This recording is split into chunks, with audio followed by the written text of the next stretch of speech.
back. We've just concluded another series, the 4-part series of Becoming a Force for Good. Like last time, we have people that have seen the series and posed questions, so we're going to read these questions for Acharya Das to answer, and I'll start off. This first question is from Alexandra from Australia, but she's asked quite a few questions in this one question, so maybe we'll just take it bit by bit. Okay, sounds like a good way to do it. All right. Okay. She started off, she says, "Hello, Acharya Das. I wondered about a couple of things you spoke about in your last set of classes, which I'm hoping you would clarify for me. The first question I had was about the title of the class in this set, Is Envy Stealing Your Happiness? So I wondered if the opposite can also happen, that happiness could steal or take away a person's envy." Namaste, Alexandra. So, in short, of course, the answer is yes. But in answering these questions, it's important to understand that we're speaking from a spiritual perspective or a spiritual angle of vision. And what that means is happiness as is understood and chased after and pursued in different ways in the material world has a sort of like a meaning to people. When they think of happiness, they're thinking of things in a very specific idea or concept. And as we've discussed with when we talked about happiness in general, that there are actually, according to the Vedas, different types of happiness, and the examples were given. We had some quotes from the Bhagavad Gita that there is a happiness which in the beginning can taste like nectar and later can become like poison. And it arises simply from the contact of the senses with the objects of the senses, though seeing, tasting, smelling, all different types of hearing, all different types of sensual activity. The nature of that happiness, or any happiness that you think that you derive from it, number one, it is not permanent. It has a beginning and definitely has an end. But beyond that, it is absolutely not fulfilling. And everybody that is honest will admit that yeah, I was really excited by something, I got really jacked up, or I was really going for it, or whatever. But at the end of the day, my takeaway was I was not fulfilled. I may have put on a brave face and took tons of selfies and posted them, or I might have told everybody, yeah, it was great, and everything. But when you're alone and you're bad, and it's kind of like, was it really that big a deal? It filled up a little space for a while. So material happiness is not really considered true happiness from a spiritual perspective because of its temporary nature and because it cannot completely fulfill.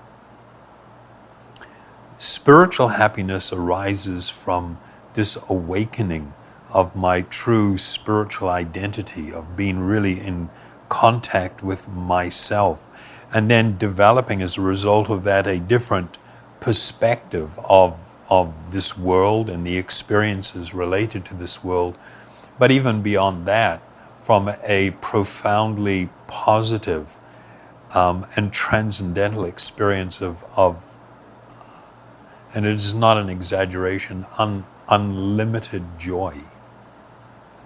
So when you ask the question, can happiness steal or drive away envy?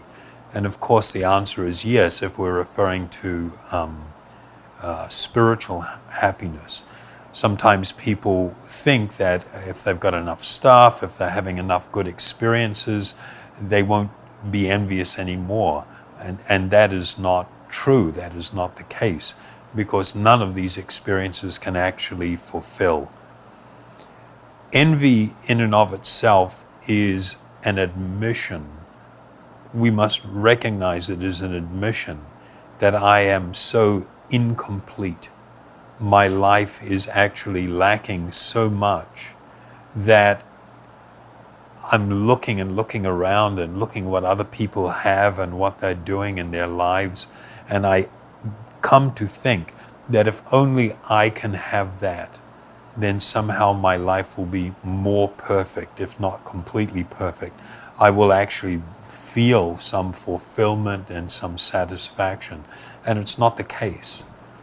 So the condition of envy is the result of the material condition, the material conception of life that we are living in. And as long as one lives in that material conception, you cannot escape the feeling of dissatisfaction, this hole that you're trying to fill up. I was watching, what's his name, John Goodman, a small interview of him. He's a famous actor and comedian. Yeah. And he's had like a massive weight problem in his life, and he's sort of come to grips with it. And in this interview, he's revealing that he's actually dealt with a number of addictions, different kinds of substance abuse, as well as, this food thing. And he's got to a point in his life where he's sort of getting things kind of squared away, and he's a little bit more in control of his life and feeling a little bit more balanced and better about things. But he did speak about the fact that this emptiness that you're always feeling and always looking to fill it up. You're always looking to, fill that empty space. So envy automatically is going to manifest if we are chasing material happiness. A person that lives maybe a little bit more controlled and subdued type of life, they're living more in the mode of goodness, they will not experience this as much as others who are actively chasing happiness. People that have learned to accept life for what it is, who actually have a greater purpose and are living with a different sort of focus in life, aren't bothered as much by those who are aggressively and actively seeking to become happy. If you are aggressively and actively seeking happiness through the material world and material experiences, it is unavoidable that you will experience envy. You'll be looking at others and thinking their life is more perfect, their experience, their possessions are more fulfilling, that's kind of like what I need. And it's absolutely not true. That is another illusion. So this is actually the downside to the whole social media experience, because it really aggressively induces this consciousness of envy of others. And there's so many studies out and showing how destructive it is. I'll try and keep the next one short. Thank you. No, I mean they're big subjects, and you can't just deal with them in a fluffy sort of way. And the fact is that majority of people that hear these things, they will feel that there is this element of truth to it. But because you're living in a different headspace, you're living in a different type of consciousness, it's sort of like it takes a little while to sort of like actually understand it, particularly in relation to your own life. Another question here is, it's an add-on. It says, and if we want other people's stuff because we think it will make us happy to have what they have, then if you start feeling satisfied inside, is that a first step on the path to being free of envy and to being happy? It would be easy to say yes, but I'm going to say no. Not from the conclusion, but from the point of view that it's the first step. Yes, the more satisfied you are, the less you are going to envy others. It's a fact. But being satisfied or more satisfied is not the first step. Something is needed to change in your life. Some really foundational stuff is going to have to change in order that you might come to experience increasing satisfaction. So we can't say that the satisfaction is the first step. That's getting pretty close to the conclusion. You know, there's this really interesting concept in the Vedas and the yogic teaching, and there is this word Atmarama. This word Atmarama is an amazing and wonderful word. Atma means the self, the true self, who I am, meaning not the body, but the spiritual person within. And Rama here means the enjoyer, one who is enjoying. So it literally could be understood to be spiritually self-satisfied. To be self-satisfied, meaning you are not in want of anything. You have come to the position to realize that you have everything that you are looking for. It actually resides within you. The fact that you are a spiritual personality, death is not a possibility. You will never die. You cannot experience pain. Your body can, but the spiritual entity does not. You are not subject to the laws of material nature. Your body is, but not you. You become free from fearfulness. You become free from anxieties, all of these different types of stuff. And when you begin to experience the joy that comes from the awakening of actual self-realization and the cultivation of an intimate connection with the Supreme Soul, the actual Lord of your heart, it is so transformative that a person could exist, for instance, in a condition of great physical discomfort and poverty even, like the yogis that wandered off and lived in the caves in the mountains or whatever. The genuine mystics, the genuine spiritual personalities, it didn't make any difference to them whether they were in a cave or in a palace, because their world was an internal world that they were completely immersed in.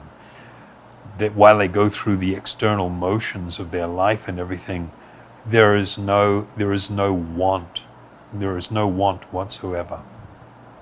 There is a wonderful story in the Mahabharata, and it's also recorded in the Srimad Bhagavatam or the Bhagavad Purana, and it speaks of a great warrior king who was a great saint as well. His name was Yudhishthira. Yudhishthira, he lived an amazing life. I mean, he was such an attractive personality. He was a powerful warrior king and engaged in this enormous battle to create an environment of righteousness where people could live very peacefully and everything. And he lived his life as a king. He was so loved by his people that if he went into the street, people would fall to the ground. They would, on their knees or even prostrate themselves, they would bow to him. And it's kind of like, oh my God, you know, this is like so far from idol worship of stars, or, you know, this funky, crazy stuff, or kissing up to some politician or something. Here they saw an actual spiritual personality that was so concerned, deeply concerned about the welfare of his subjects and all living beings. He had committed his life to their welfare. People, out of profound respect and appreciation, would bow before him. So he lived in unimaginable wealth, surrounded by all this and the adulation and love of so many people. But when he felt that he had come to the point of fulfilling the responsibility of that part of his life, there was a very stable kingdom and environment, there was a successor who could reign in his place, he made the decision to now spend the remainder of his life completely focused on his spiritual service and his spiritual quest. And he just simply rose up in the middle of one night and removed all his rings and ornamentation and everything. He stripped down to his underwear, this very simple underwear that they would wear, and began walking out of the palace. When the guards saw it, they just like cried out and woke everybody up. And when people heard what was happening, they rushed to follow him. And they were crying and begging him not to leave. And it's described that he did not even look back. Like when a person has gone to the toilet in the bushes and then, pulls up their drawers and walks away, not looking back to where they had come from. I mean, that example was pretty much used.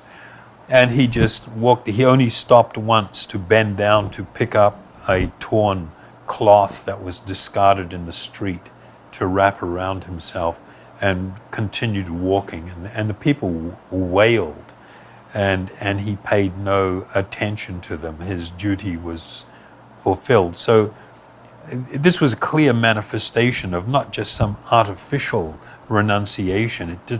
Wasn't like he had to give up all the stuff that he loved. He was simply acting out of a sense of duty and a sense of service to all people and to God. And when the time was finished for that particular service, he simply got up and left, and everybody was totally shocked. So we're talking about this really amazing. The yogic scriptures are filled with these wonderful stories about such personalities.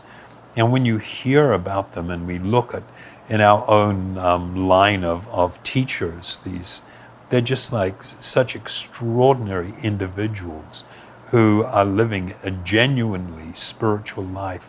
And because of their deep immersion in this tremendous inner satisfaction and fulfillment, they do not feel to be in want of anything other than the need to continue to serve in whatever way is required.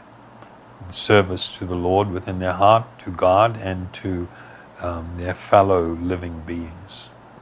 Sounds like. So I lied. I promised a shorter answer, but I don't think anybody's complaining. No. This is wonderful, wonderful subject matter.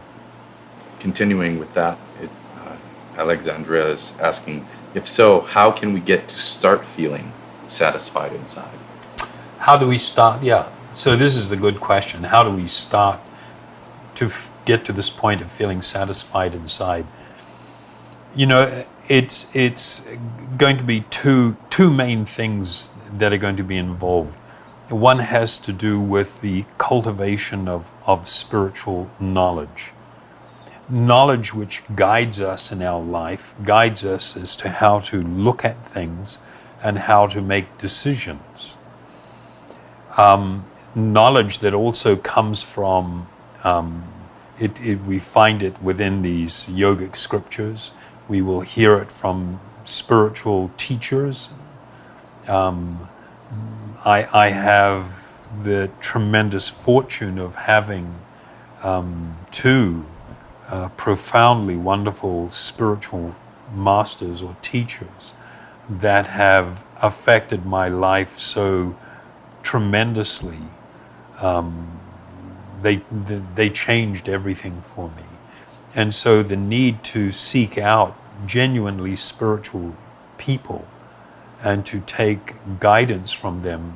This is a verse also from the Bhagavad Gita, that in order to learn the highest truth, one should approach a spiritual master one should inquire from him submissively and render service to him, because the fully realized souls have seen the truth, and so they're able to pass it on. So that is part of the spiritual process. But the most foundational thing that a person needs to do is to engage in a genuine spiritual process. So you notice generally at the beginning, although we didn't do it today, but maybe later, the beginning of our talks, we do this kirtan, which is this chanting of this transcendental sound. When this becomes something that you habitually do in your life, you develop this good habit of engaging in this form of meditation, you become purified, not because of yourself, but because you are putting yourself in the proximity, right next to an all-purifying agent, this transcendental sound. And it purifies the heart and mind, and it brings about spiritual realization. You begin to see with clarity what it is that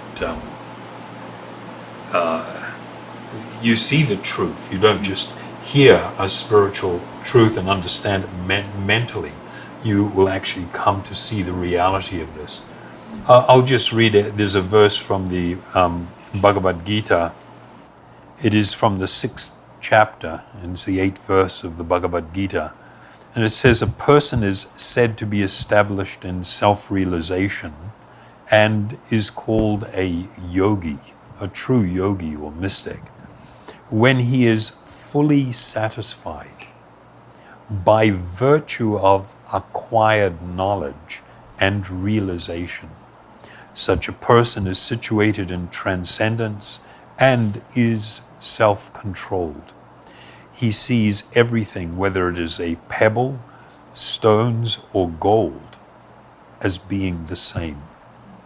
This is an extraordinary verse, and perhaps at some time we can speak more in detail about it, because there are many things to appreciate and understand there. But so the cultivation of spiritual wisdom, yogic wisdom, and the process of this meditation upon this transcendental sound are the things that are going to be transformative and make it so that a person's life changes, and that we all equally have the opportunity to attain the status of being an Atmarama, or one who is fully self-satisfied.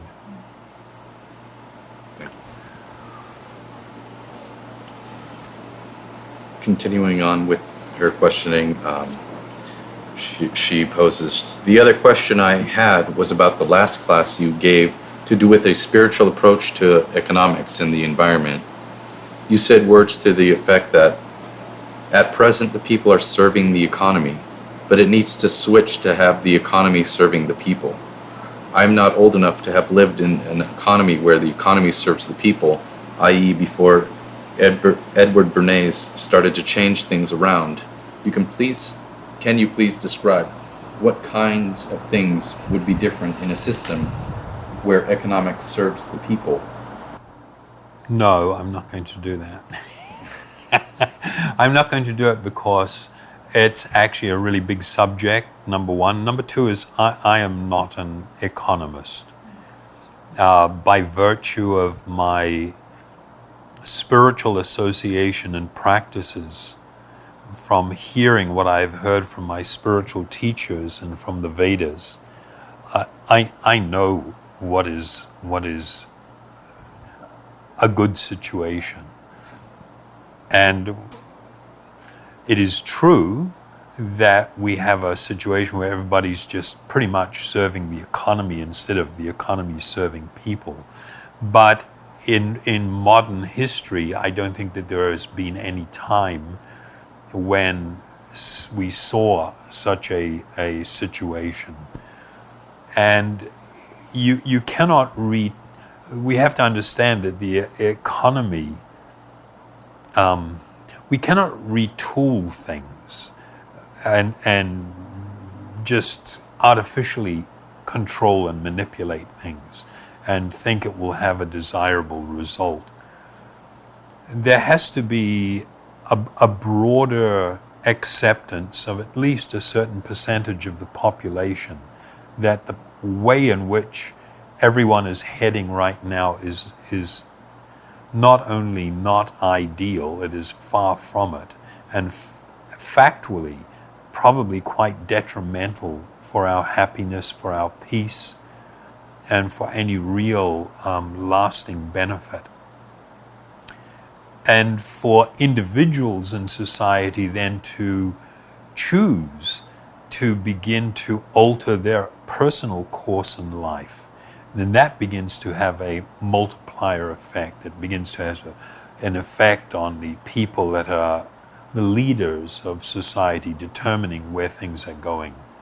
But it cannot be a top-down thing. It has to be more people embracing a spiritual lifestyle and more spiritual understanding.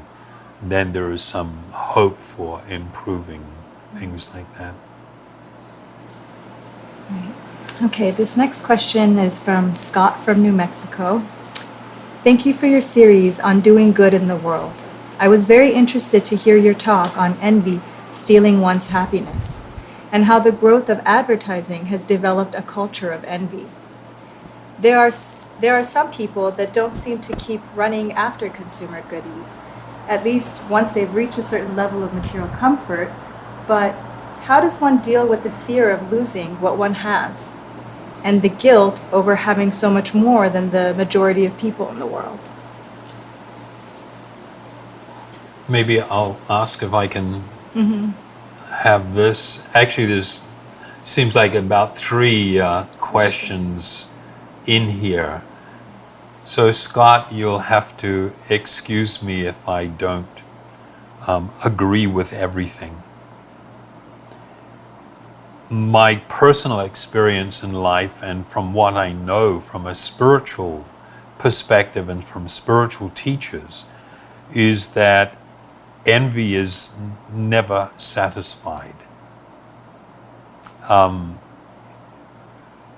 Envy, of course, springs from this intense longing or desire for happiness or for experiences or things, which is broadly termed as lust. And in the Bhagavad Gita is described as the all-devouring enemy of mankind. That lust is never satisfied, and it burns like fire. So this is a spiritual truth. It's not that people think, oh, if I get enough stuff, then I'll be okay. I'll be satisfied and my quest or my hunger for things will decrease. That is not a reality. It may happen to some people. And when it happens to an individual, where they begin to sort of like mellow out in this mad pursuit of things, it comes about because of something that has happened in their life, and they've had a shift of direction. It has not come about from reaching a certain level of consumption and having a certain number of goodies. That never satiates. If anybody has slowed down this mad rush to get things or whatever, it's not because of having a certain amount of stuff. It's come from a shift in their own life somehow, the way that they are looking at and thinking about things.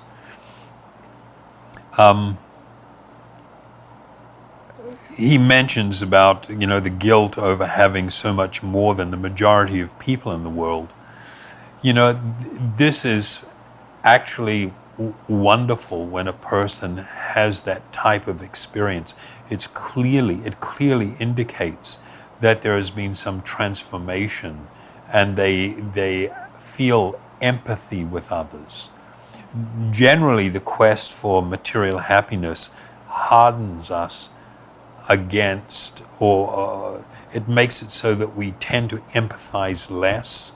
And the more we go down that road, the more easy it is for us to use others and to abuse that follows that. So when a person has this shift where they begin to think that I'm very fortunate for whatever reason, I have so much more than others, and they think, what can I do? They generally are driven towards the execution of what's categorized as karma yoga. And in this karma yoga process, they begin to utilize at least a percentage of their wealth or possessions or whatever to try and alleviate the suffering of others, or direct it in some spiritual or humanitarian sort of cause. And in doing so, it sort of like really awakens a kind of happiness in them that they had never experienced before. And it's kind of like, oh, wow, this is, it's just a wonderful experience. So then the other question dealing with, or the other part of the question dealing with fear of losing what one has. This is like, this is a really amazing situation.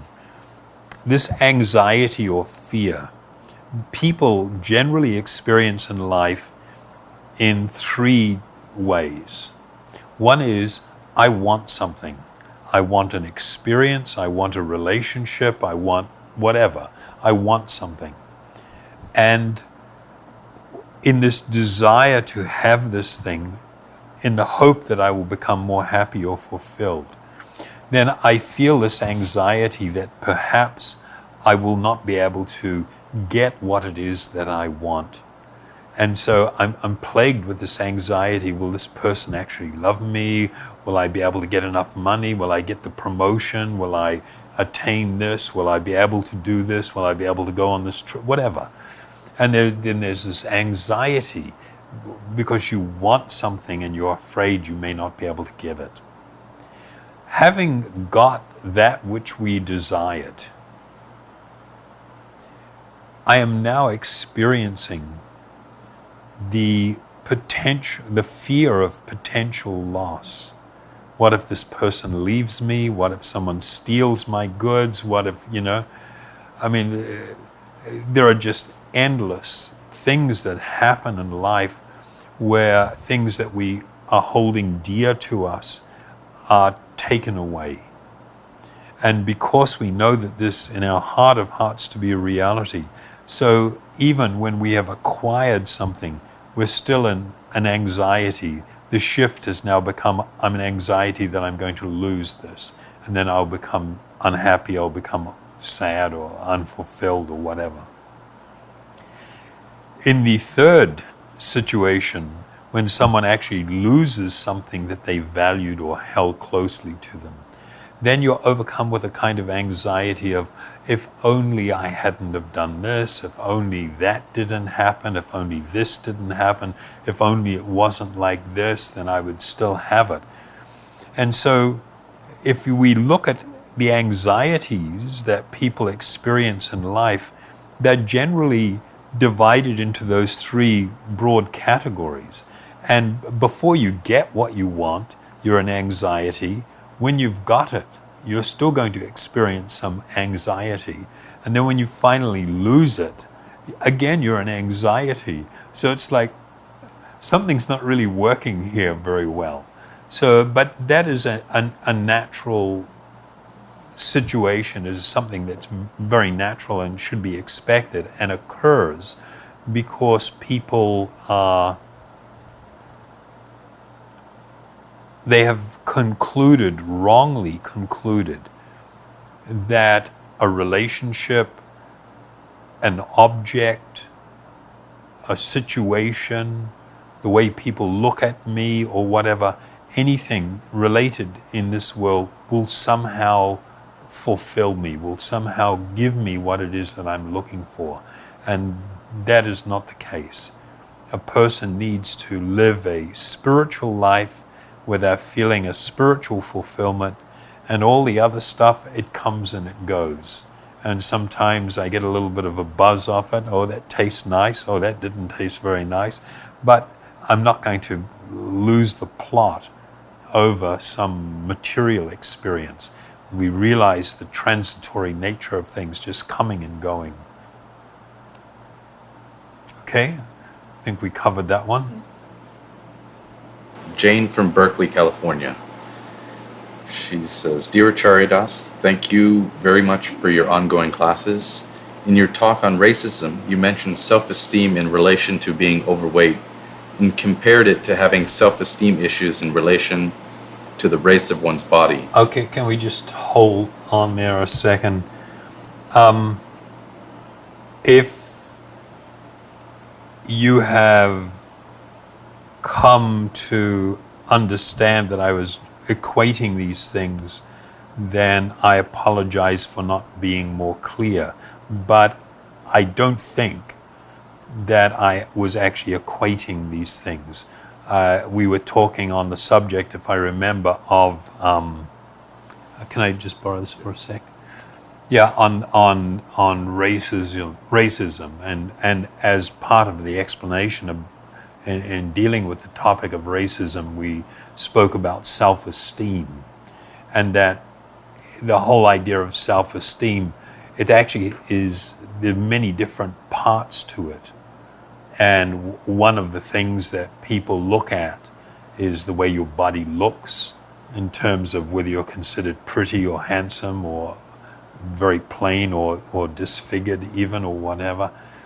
And things like the size and body type that you have, you know, the nature of a complexion or a so-called racial extraction, or what people associate all these different things with the subject of self-esteem.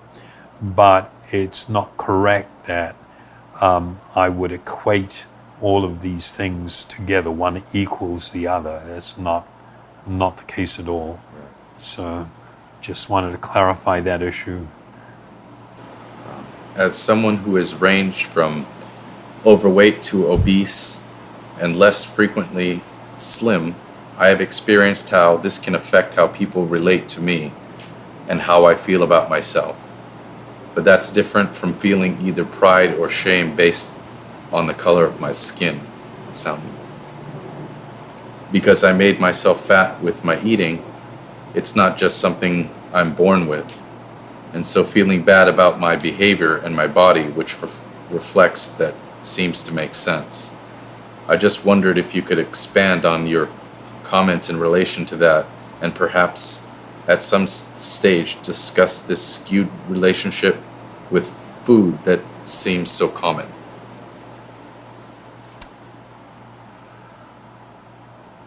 Jane,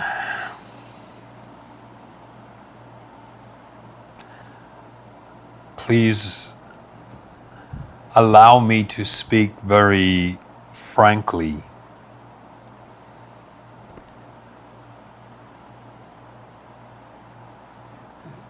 The problem, the actual heart of the problem that was being discussed is actually being manifest in the question. And this is what actually becomes quite difficult for people. The difficulty of,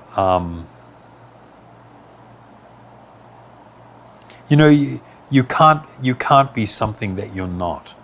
If you see the world a certain way, if you have a certain type of consciousness, you cannot just erase that. In the process of cultivating a deeper understanding and appreciation of life and things, we have to make sure that we don't overlap material consciousness and spiritual consciousness. And I'll give you an example. When Jane states, but that's different from feeling either pride or shame based on the color of my skin, and talking in relation to eating problems, because I made myself fat with my eating. It was not something that I'm born with. And so feeling bad about my behavior and my body, which reflects that, seems to make sense. Well, the heart of the problem is when you say, I made myself fat because of my eating. Who is the I? Who is the me that is being spoken of here? Are we talking of the spiritual being that resides within this body, which is only a vehicle? The spiritual being, the Atma, does not become fat from the consumption of food by the body that the body is using. If it was termed that I didn't make myself fat, right? Because of emptiness, wanting to fill up an emptiness inside, then my tendency to overeat made my body fat. Okay, that's absolutely perfectly correct. But if I say I made myself fat, what you're doing is perpetuating the problem and creating a situation where you can never become free from it. It is precisely this misconception that I am this body, and how that misconception is played out in so many different ways. For instance, if I have a male body or I have a female body, then I firmly believe I am a male or I am a female. Already you have an enormous problem by this firm conviction and not being able to have any distinction in your own mind and in your life between your body and yourself. If I think I am white or I am Asian or I am black or I am, whatever, again, this strong statement and adopting this as your actual identity is the very cause of so much suffering and so many problems in this world. And we set ourselves up to be unable to escape. In this case, we're talking about, the tendency to eat more than necessary. When we adopt the idea that the body is me, and therefore the emptiness I feel within the heart, my heart of hearts, is arising because of this body and mind, then obviously I'm always going to be engaging in activity to try and fill that hole, but I'm going to do it in relation to this body. There is no way out. There is no escape. Like, I mentioned earlier John Goodman, and this interview I saw where he spoke about his struggles with being way overweight and then the use of different substances, how he was saying, and his realization is that all addictions are pretty much the same thing. It's this attempt to fill an empty hole with something that cannot fill it. And I'm going like, okay, wow, that's really amazing that you've come to that conclusion. And it's wonderful, and I applaud him.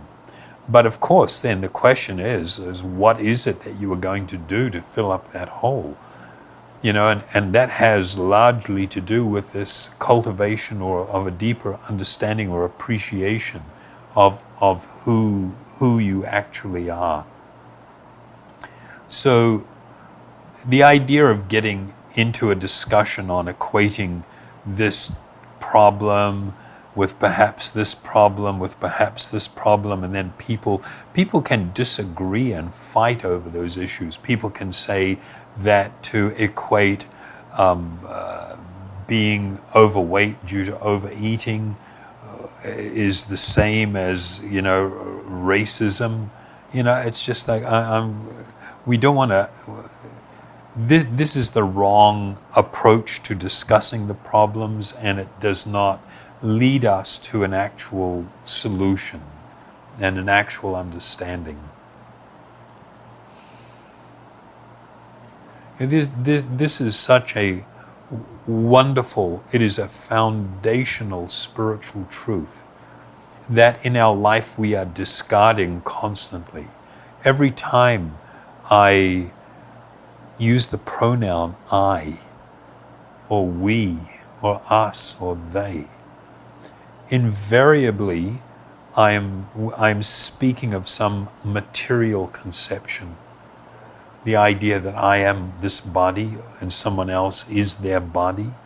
And this is the problem. And I'm not saying we get rid of language and we try to come up with a new language. No, it's a question of coming up with an understanding.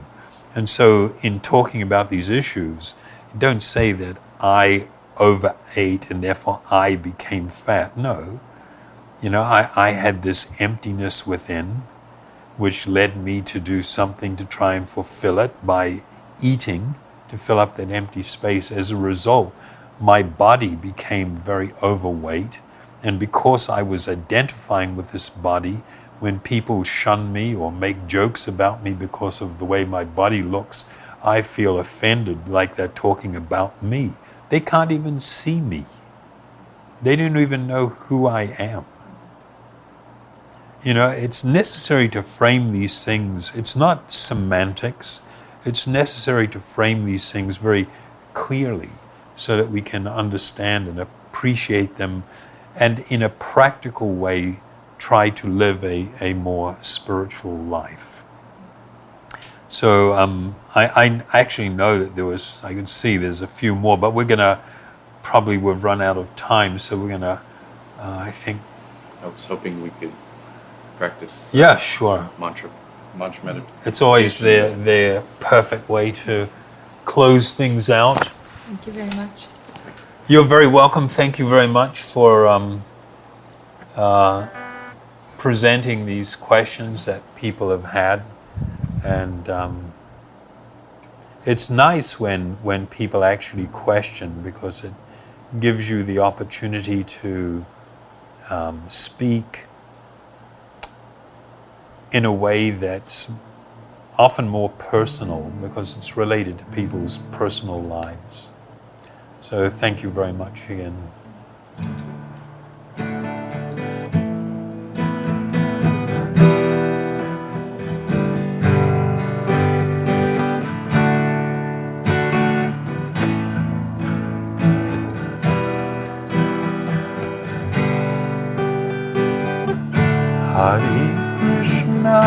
Hare Krishna, Krishna Krishna, Hare Hare, Hare Rama, Hare Rama, Rama Rama, Hare Hare, Hare Krishna, Hare Krishna, Krishna Krishna, Hare Hare, Hare Rama, Hare Rama, Rama Rama, Hare Hare, Hare Krishna, Krishna Krishna, Hare Hare, Hare Rama, Hare Rama, Rama Rama, Hare Hare, Hare Krishna, Krishna Krishna, Hare Hare, Hare Rama, Hare Rama, Rama Rama, Hare Hare, Hare Krishna, Krishna Krishna, Hare Hare, Hare Rama, Hare Rama, Rama Rama, Hare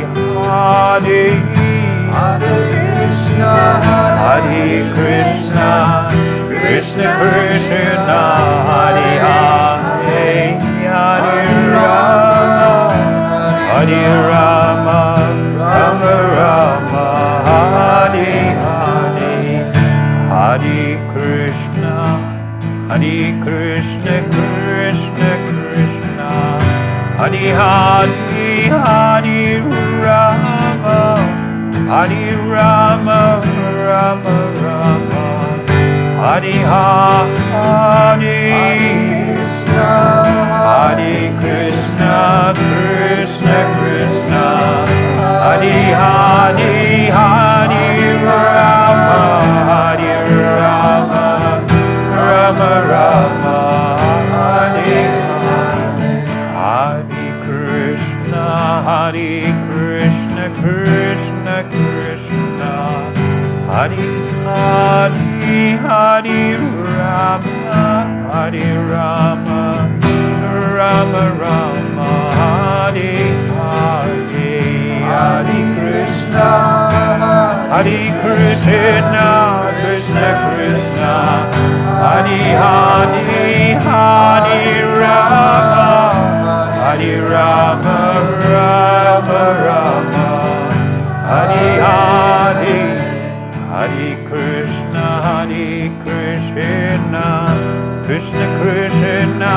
Hare Hare, Hare Rama, Hare Rama, Rama Rama, Hare Hare, Hare Krishna, Hare Krishna, Krishna Krishna, Hare Hare, Hare Rama, Hare Rama, Rama Rama,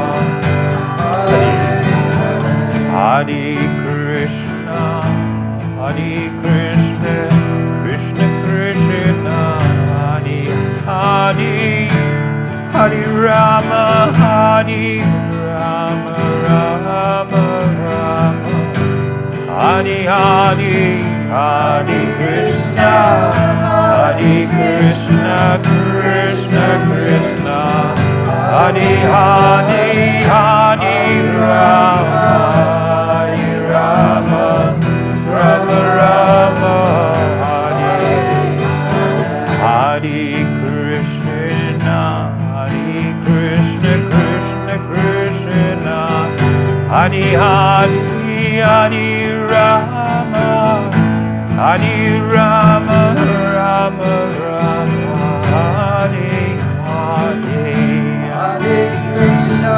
Hare Krishna, Krishna Krishna, Hare Hare, Hare Rama, Hare Rama, Rama Rama, Hare Krishna, Krishna Krishna Krishna, Hare Hare, Hare Rama, Hare Rama, Rama Rama, Hare Hare, Hare Krishna, Krishna Krishna, Hare Hare, Hare Rama, Hare Rama, Rama Rama, Hare Hare, Hare Krishna, Krishna Krishna, Hare Hare, Hare Rama, Hare Rama, Rama Rama, Hare Hare, Hare Krishna, Krishna Krishna, Hare Hare, Hare Rama, Hare Rama, Rama Rama, Hare Krishna, Krishna Krishna, Hare Hare, Hare Rama, Hare Rama, Rama Rama, Hare Krishna, Krishna Krishna, Hare Hare, Hare Rama, Hare Rama, Rama Rama, Hare Hare Krishna, Krishna Krishna, Hare Hare, Hare Hare Rama, Rama Rama, Hare Hare, Hare Krishna, Hare Krishna, Krishna Krishna, Hare Hare, Hare Rama, Hare Rama, Rama Rama, Hare Hare. Thank you very, very much for having me, and hope to see everyone with our next series that we're doing on the Bhagavad Gita. Thank you.